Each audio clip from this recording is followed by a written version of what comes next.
నమస్తే అందరికీ. ఓం నమో నారాయణాయ. నాకు ఒక విషయం మీదకు చెప్పాలని అనిపించి చెప్తున్నాను. మనసు ఎప్పుడూ కూడా ఎందుకు విశ్లేషిస్తూ ఉంటుంది, అనాలిసిస్ చేస్తూనే ఉంటుంది మన మనసు. ఎందుకంటారు? అసలు మనసు ఎందుకు ఇలా విశ్లేషణ చేయాలి? ఎందుకు మనకి మనశ్శాంతి ఉండదు? ఎంత విశ్లేషణ చేసినా, మనకి ఎంత ఆలోచించినా మనశ్శాంతి ఉండదు. మనశ్శాంతి రాదు, ప్రశాంతత రాదు. అనుకున్నది ఏవి సక్సెస్ అవ్వకుండా ఉంటుంది. ఎన్నో అనుకుంటూ ఉంటాము, ఏది కూడా బయట ప్రపంచంలో మనకి జరగకుండా ఉంటుంది, సక్సెస్ అవ్వకుండా ఉంటుంది. ఎందుకు అంటే, నాకు తెలిసినది నేను పుస్తకాల ద్వారా గురుముఖంగా నేర్చుకున్నది నేను చెప్తున్నాను, తెలియజేస్తున్నాను మీకు. అది విశ్లేషణ. మన సమస్యలకి కారణం మన మనసు కాదు, బయట పరిస్థితులు కాదు. మన చిన్నతనంలో, చైల్డ్ స్టేజ్లో మనకి జరిగిన ఆలోచన విధానం, విశ్లేషణ శక్తి అప్పుడే స్టార్ట్ అవుతుంది.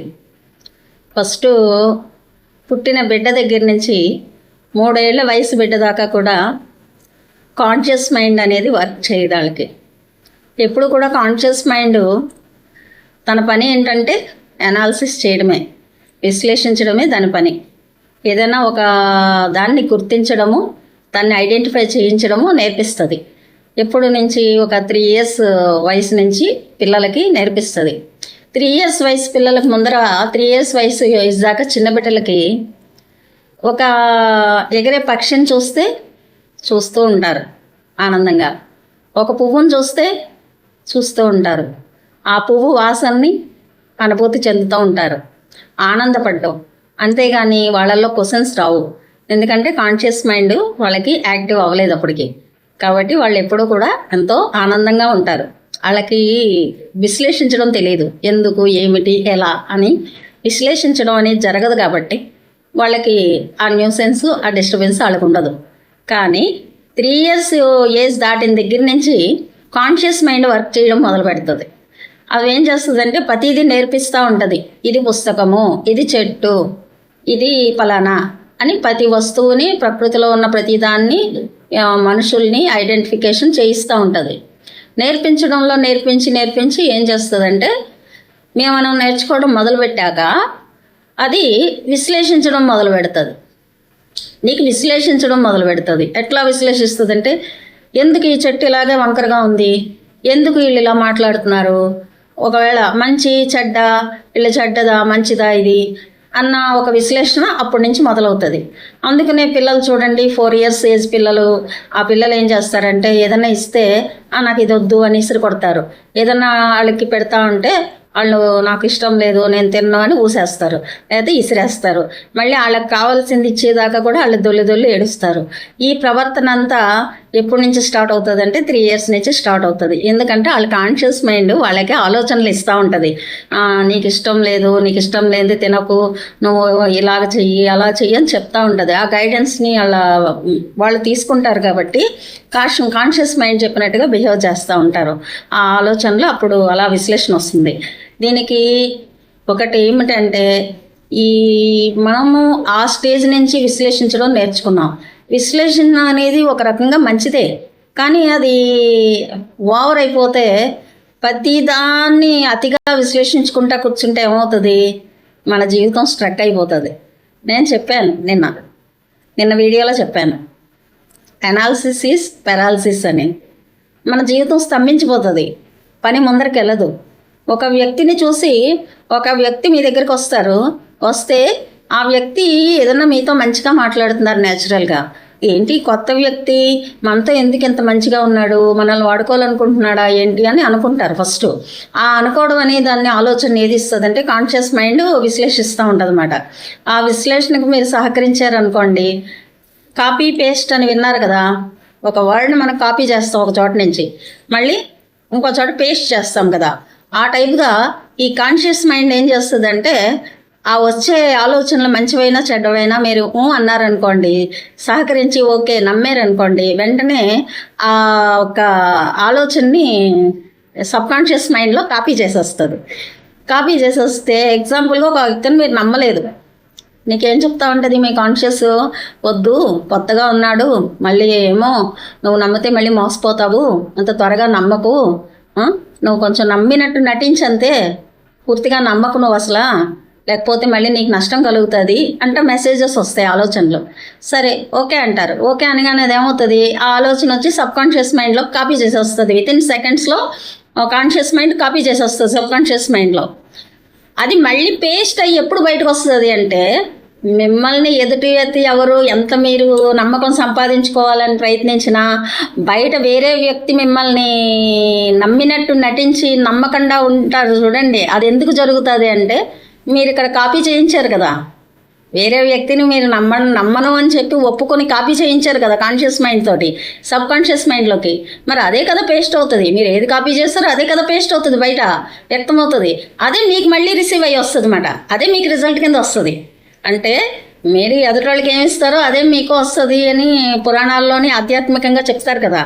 అదే ఇది సైన్స్ పరంగా కాన్షియస్ మైండ్ నుంచి మీరు ఏ మెసేజ్ని అయితే యాక్సెప్ట్ చేసి కాపీ చేయించారో సబ్ కాన్షియస్ మైండ్కి, అదే బయట ప్రపంచంలో మళ్ళీ మీకే రిటర్న్ అయ్యి రిటర్న్ గిఫ్ట్గా వస్తుంది అన్నమాట, పేస్ట్ అయ్యి. అప్పుడు మీరు చేసిన తప్పును మీకు తెలియదు, మీరు కాన్షియస్ మీరు ఇలా ఒప్పుకున్నారు, అది సబ్ కాన్షియస్ మైండ్లోకి వెళ్ళిపోయింది అన్నది మీకు తెలియదు. మీకు తెలియక ఏమనుకుంటారు, మాకు ఎందుకు జరిగింది ఇలాగా, నన్ను ఎందుకు ఇంతలా నమ్మించి మోసం చేశాడు, నేను నమ్మకంగానే కదా ఉన్నాను, ఎందుకు నన్ను నమ్మలేదు అతను అని ఒక భార్యాభర్తలు అవ్వచ్చు, లేకపోతే స్నేహితులు అవ్వచ్చు, అన్నదమ్ములు అవ్వచ్చు, ఎవరైనా అవ్వచ్చు, రిలేషన్స్. ఆ రిలేషన్స్లో అలా జరిగినప్పుడు రిలేషన్షిప్స్ దెబ్బతింటాయి, భార్యాభర్తల బంధం దెబ్బతింటుంది, స్నేహితుల బంధం ఇంకా గొప్పది, ఆ స్నేహితులు కూడా దెబ్బతింటారు, స్నేహం బంధం కూడా దెబ్బతింటుంది. అలాగా ఒక బాంధవ్యాలు దెబ్బతింటాయి. దీనివల్ల ఆర్థికంగా కూడా మనం నష్టపోతాం. ఇప్పుడు మిమ్మల్ని నమ్మించినట్టు మోసం చేస్తుంటే మీ వర్కరు మీ దగ్గర నుంచి ఎంతో డబ్బును మోసం చేసి మీ వ్యాపారాన్ని నష్టం చేశాడు అనుకోండి, మీరు నమ్మి అప్పచెప్పిన ఒక అకౌంటెంటో ఎవరో ఒకళ్ళు, అప్పుడు మీరు ఎంత లాస్ అయిపోతారు, ఫైనాన్షియల్గా లాస్ అయిపోతారు, మెంటల్గా లాస్ అయిపోతారు, ఎన్నో రకాలుగా ప్రాబ్లమ్స్ వచ్చేస్తాయి కదా. అంటే ఇక్కడ ఏం జరగాలి అంటే బయట ప్రపంచంలో మార్పు కాదు, మీ లోపల జరగాలి. మీ లోపల జరగాలి అంటే మీ మనసులో ఏం జరుగుతుంది, మీ ఆలోచనలు మీవి కావని, మీ మనసు చేసే వర్క్ ఏంటి అని మీరు గమనించుకోవాలి ఫస్ట్. అది గమనించాలి అంటే ఒకటే దారి, మెడిటేషన్. మెడిటేషన్ అంటే మనసుని ఆపడం కాదు, మనసుని గమనించడం, మనసు లోపల జరుగుతున్న దాన్ని చూడడం. విజనరీ. మీరు దాన్ని ఎట్లా చూడాలంటే ఒక సీరియల్ చూస్తారండి, టీవీ చూస్తే సీరియల్ చూస్తారు. సీరియల్ చూసేటప్పుడు సీరియల్లో ఎన్నో ఎమోషన్స్, ఎన్నో కామెడీస్ ఎన్నో జరుగుతూ ఉంటాయి. వాటిని మీ సమస్య కింద తీసుకుంటారా మీరు, లేకపోతే ఒక సీరియల్ చూస్తున్నాను అన్నట్టు ఎంజాయ్ చేసుకుంటూ చూస్తారు? హాఫ్ అన్ అవర్ ఒక సినిమా చూస్తారు, ఆ సినిమాలోది కూడా ఫీలింగ్స్ మీరు మీది కింద ఫీల్ అయిపోయి మీరు ఎమోషన్ అయిపోతారా? అంటే మీకు తెలుసు అది మీది కాదు అని తెలుసు, ఆ సమస్య మీది కాదని తెలుసు, ఊరికైనా ఎంటర్టైన్మెంట్ చూస్తున్నారని తెలుసు, కాబట్టి ఆ ఎరుకతో మీరు చూస్తారు కదా. అలాగే మీకు వచ్చి ప్రతి ఆలోచనని, మీ మనసు పంపించే ప్రతి ఆలోచనని, మీ మనసు విశ్లేషించే విశ్లేషణని మీరు కూడా ఒక సినిమా చూసినట్టు చూడాలి అంటే ఆ కాన్షియస్ రావాలి అంటే మెడిటేషన్. రోజుకి ఒక్క అరగంట అయినా సరే, ఇన్ని గంటలు 24 గంటల్లో ఎన్నిట్లకో కేటాయిస్తాం మనం. తప్పనిసరిగా మనం చేయవలసిన కార్యక్రమాలు ఎన్నో ఉంటాయి. బ్రష్ చేసుకోవడం, స్నానం చేయడము, టిఫిన్ తినడము, పడుకోవడము, అలా ఎన్నో ఉన్నాయి కదా కార్యక్రమాలు. అవి రెగ్యులర్గా కంపల్సరీ చేయవలసిన కార్యక్రమాలే కదా కొన్ని. వాటిల్లో ఇది కూడా ఒక భాగంగా ఎంచుకుని 10 నిమిషాలు, కొని హాఫ్ అన్ అవర్ కూడా వద్దు, ఒక్క 10 నిమిషాలు కళ్ళు మూసుకొని కూర్చుని, కదలకుండా కూర్చుని, మీ లోపల ఏం వస్తున్నాయి, ఆలోచనలు ఎలా వస్తున్నాయి, అవి ఎలా వెళ్ళిపోతున్నాయి, వాటిని మీరు యాక్సెప్ట్ చేయకపోతే, ఆ వచ్చే ఆలోచనలు మీ మనసు యాక్సెప్ట్ చేయకుండా మీరు ఒక సినిమా చూసినట్టు వాటిని చూస్తూ ఉంటే మీ మనసు ఏమైపోతుందో తెలుసు. అప్పుడు కాన్షియస్ మైండ్ ఇంకా స్టోరీలు చెప్పడం మానేస్తుంది. ఇప్పుడు స్టోరీ వింటుంటే ఎవరైనా చెప్తారు, మీరు విన్ను అంటున్నారు, నాకు చెప్పకు, నేను నమ్మను, నాకు వద్దు అంటున్నారు. అన్నప్పుడు అది స్టోరీలు ఇంకేం చెప్తుంది, నిశ్శబ్దం అయిపోతుంది అన్నమాట. అక్కడ జరిగేది మెడిటేషన్ అనే దాంట్లో జరిగేది ఏంటంటే మీ మనసు నిశ్శబ్దం అయిపోద్ది. ఎందుకు అయిపోతుంది అంటే మీ ఆలోచనలు మీవి కాదు అని మీకు తెలిసిపోద్ది కదా. ఎప్పుడు నిజం తెలిసిపోయిందో అప్పుడు అది అబద్ధాలు చెప్పలేదు కదా, అవునా లేదా? చెప్పలేక అది సైలెంట్ అయిపోతుంది. దాన్నే ప్రతిరోజు మీరు ఒక 10 minutes సాధన చేశారనుకోండి, మెడిటేషను, మీలో శక్తి పెరుగుతుంది. ఏంటి మంచిది, ఏది చెడు, ఏది కరెక్ట్, ఏది కాదు, సబ్కాన్షియస్ మైండ్కి ఏది పంపించాలి, ఏది పంపించకూడదు అన్నది మీకు తెలుస్తుంది. నేను ఎందుకు ఇంత లాంగ్ స్టోరీ చెప్తున్నాను అంటే, నాకు మీ మైండ్కి అర్థం అవ్వాలి, మీరందరూ కూడా సబ్కాన్షియస్ మైండ్ పవర్ఫుల్ చేసుకోవాలి, మీ లైఫ్లో అందరూ సక్సెస్ అవ్వాలి. మన యొక్క మనసుని కంట్రోల్ చేసుకోవడం అంటారు. మనసు అంటే ఏది కాదు, కాన్షియస్ మైండ్. దాన్ని కంట్రోలింగ్ అంటే మీరు కంట్రోల్ అవుతే అది కంట్రోల్ అవుతుంది. కాబట్టి అది మీరు కంట్రోల్ చేసుకున్నారు అంటే మీ జీవితం మారుతుంది, మీ ఆలోచన మారిపోతుంది, వెంటనే మీ యొక్క గోల్ మారిపోతుంది. ఆలోచన మారిపోతే మీ యాటిట్యూడ్ మారిపోతుంది, మీ ప్రవర్తన మారిపోతుంది. మీ ప్రవర్తన మారిపోతే ఆటోమేటిక్గా మీ క్యారెక్టర్ మారిపోతుంది. మీ క్యారెక్టర్ మారిపోతే మీ జీవితం మారిపోతుంది. మీ జీవితం మారితే మీ కుటుంబ పరిస్థితి మారిపోతుంది. మీ కుటుంబ పరిస్థితి మారిపోతే సమాజం యొక్క పరిస్థితి మారిపోతుంది. సమాజం యొక్క పరిస్థితి మారిపోతే దేశం యొక్క పరిస్థితి మారిపోతుంది. మేరా భారత్ మహాన్. కళ్ళు మూస్తే దైవం, కళ్ళు తెరిస్తే దేశం.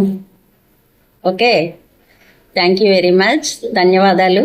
మీకు నేను చెప్పిన మాటలు మీకు నచ్చితే సబ్స్క్రైబ్ చేసుకోండి, కామెంట్స్లో కామెంట్ చేయండి. Thank you very much.